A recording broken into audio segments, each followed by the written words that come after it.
Have you ever felt like you understand me or other YouTubers speaking English, but the moment you decide to watch a movie or a TV series, then you're like, what are they talking about? So today I'm going to talk about why this happens, how to fix it, and I'll share some of my experiences learning a language. So let's first start with the why. The first reason is that in natural conversations and movies, you hear a lot of connected speech. But what are they? It's when native speakers link the words together in real life. Native speakers don't speak word by word in the fast-paced conversation. So that's why words seem to be connected. Listen to these examples. Ross, could you come and help me with spaghetti, please? What would you do? Can't you see that? There are some rules for this. For example, when T is followed by a Y, it becomes a ch sound. Instead of saying don't you, we say don't you. Can't you, can't you. Can't you see that? Or when D is followed by Y, we have a j sound like did you, could you, would you. Ross, could you come and help me with spaghetti, please? Then we have words that completely change. For example, want to turns into wanna. Anyway, I just want to give you a heads up. Going to turns into gonna. I know, but I can't really talk right now, so I'm gonna have to call you back, okay? Okay. And if you're not familiar with these ways of pronouncing words, then it might be very difficult to understand because they seem like just one word. And movies and TV shows are filled with a lot of connected speech. Next is the vocabulary and slang. This changes a lot depending on the kind of movie or TV shows you're watching. For example, in a fantasy show like Game of Thrones, they use a lot of old-fashioned words. Also, we hear a lot of older, more formal language. So sometimes it can be difficult to understand because the language is related to a different generation or context. One important thing to know is that language changes fast. Each generation uses language differently, so you shouldn't expect yourself to know everything. Even native speakers don't know all the slangs or words. I'm sure if you think about your mother tongue, it's exactly the same. New generation speaks differently from what's standard language, and people from different regions may speak differently. Some of these new words stay with the standard language, but others may disappear. And that's completely normal, and you don't need to know everything. Another similar thing is idioms. Idioms are phrases that don't make sense if you translate it word by word. For example, when I say break a leg, at first it may sound painful, right? But it actually means good luck. Or when I say hit the books or hit the road, it doesn't mean to hit someone or hit something. It actually means start doing something, like start reading or start driving. Movies and TV shows are filled with a lot of idioms. And if you don't know them, it will be very difficult to understand because it can confuse you. The next thing is understanding the sense of humor. Being able to understand jokes can be challenging if you're not familiar with different kinds of humor. For example, American humor often uses sarcasm and exaggeration.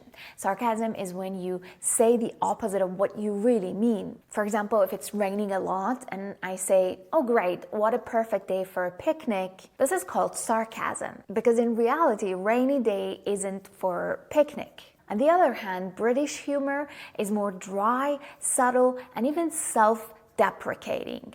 What does it mean? This means that they often make fun of themselves, and they usually don't laugh or smile, so it's hard to tell if they're joking or not. An example can be, I'm not saying that I'm good at cooking, but the last time I cooked, the food called for help. So if you're not used to these styles of joking and take everything literally, it can be hard to understand. And to get better, you need to watch more comedy shows. For American humor, you can try watching Friends, The Big Bang Theory, or How I Met Your Mother. And for British humor, you can watch The Office UK version, because there is also an American version. Movies and TV shows often use cultural references or pop culture in general. For example, If someone says she's a real Karen, Karen is a name for a woman, but culturally it refers to a woman who complains a lot. If you don't know these references, you'll miss the real meaning. So language is rooted in the culture as well. Another big reason can be the accent. In movies or TV shows, you'll hear different kinds of American accent or British accents. Some of these accents are even difficult for native speakers to understand if they're not familiar with it. What work is being done to make sure that this place is more accessible, particularly for some of our colleagues who have a disability? Here, here. I'm sorry, it must be something to do with my Antipodean background. Could you please repeat the question, because I didn't follow it? Well, very popular today. I'm saying that a number of parliamentary colleagues who have disabilities do find it quite difficult getting around certain parts of the state. Given that we're doing this refurbishment work, what can be done to make sure that those with a disability are able to move around more freely and the place is accessible? I'm really sorry. Please, could you do it very slowly?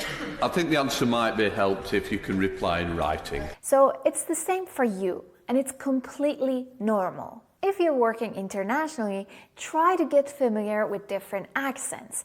But if you're moving to a specific country, then try to focus on that specific accent. Because it's all about getting familiar with how people pronounce the words. Now that you know why it can be more difficult to understand movies and TV shows, let's talk about how to fix this. Here are some practices you can do to improve your listening. So first, practice both active listening and passive listening, because these are two different skills and you need both of them. Passive listening is when you listen in the background, maybe while working out, cooking, or driving, and you just listen to understand the general idea. So you're not trying to understand every word, you just listen for the main message. And there's no pausing, no note taking, and it's just listening. This helps your brain and ears get used to the English sounds. Over time, you start to notice common idioms, phrases, slangs, and get used to the connected speech. It also trains you for real conversations. In real life, you don't need to understand every word, and conversation is very fast. You just need to get the main idea and keep the conversation going. In this way, you practice guessing the words, idioms, and phrases you don't know. You also need active listening practice, which is different. Here, you focus on learning. You pause, repeat, and take notes. It actually helps you level up your language skills, idioms, vocabulary, grammar, and so on. It also trains your brain to catch more details and be focused in the conversation. So how can you practice active listening? First, you can play with the speed. If a video feels too fast, don't worry, just slow it down a little. Start with 75% speed on YouTube or Netflix, turn on the subtitles and listen carefully. Pay attention to how they say the words, the connected speech, idioms, and anything that is new. Then take note of all those things, and once it all makes sense, listen again at a normal speed. By listening multiple times to the same part of the video, it can help you learn things much better and remember better. If you keep practicing like this, you can improve your listening a lot. With time and practice, you'll get so good that you'll want to watch at 2 times speed just to save time. That's actually how I watch the YouTube videos. And you can do this too, but it only happens with consistent practice. And finally, when you take note of the things that you don't know, use AI or Google to look up the new words. Now we're lucky. We have tools like ChatGPT or even Google to find the meaning of any word or expression. When you hear a sentence, an idiom, or something that you don't understand, write it down and then look it up on Google or ChatGPT.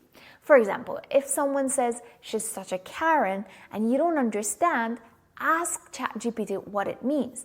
It can also help you with the cultural stuff. We're at a time that you don't need to stay confused. You can get your answers right away. I know, learning a language can feel like hard work at first, But if you find a method that you enjoy, it won't feel like studying. You will enjoy the journey and the process. So try to build a lifestyle in English. Follow your curiosities. Watch movies, read books, and learn new skills, all in English. With this method, you don't just improve your English. You use English for something bigger and more meaningful. If you're interested in speaking English fluently with a holistic approach, check the link in the description. I hope you enjoyed this video. Let me know in the comment section. Thank you so much for watching, and see you in the next video.